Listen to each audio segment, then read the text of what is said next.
আসসালামু আলাইকুম, সবাই কেমন আছেন? এই যে আল্লাহর রহমতে আমিও ভালো আছি। তো চলে এসেছি আজকে পিঠা নিয়ে। এই যে পিঠাগুলো কিন্তু আমার বিয়ের বাড়ি থেকে এসছে নতুন সিজনে, যেহেতু আরেকবারও পিঠা দিয়ে পাঠিয়েছে, এবারও পাঠিয়ে দিয়েছে পিঠা হাঁড়ি ভর্তি করে।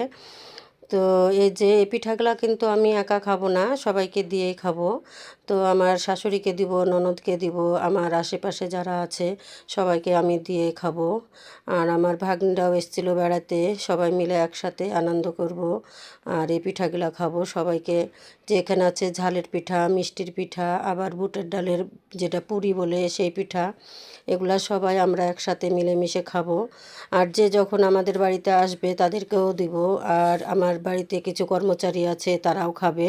তো সব শেষে যে আমার বিয়ার জন্য আমি কিছু নাস্তা তৈরি করেছি, এই নাস্তাগুলো তাদেরকে দিব খেতে। আর একটু সবাই আমার পাশে থাকবেন, আমাকে সাপোর্ট করবেন। আর এই যে আমি সবগুলা আর লুডুসও রান্না করেছি এদিকে, লুডুসগুলাও রান্না করে তাদেরকে দিব। সবাই একসাথে মিলে মিশে খাবো। আর সবাই যেন আমাদের জীবনটা সুন্দর হাসি খুশিতে থাকে, সবাই একসঙ্গে মিলেমিশে থাকতে পারি। সবাই আমার জন্য একটু দোয়া করবেন।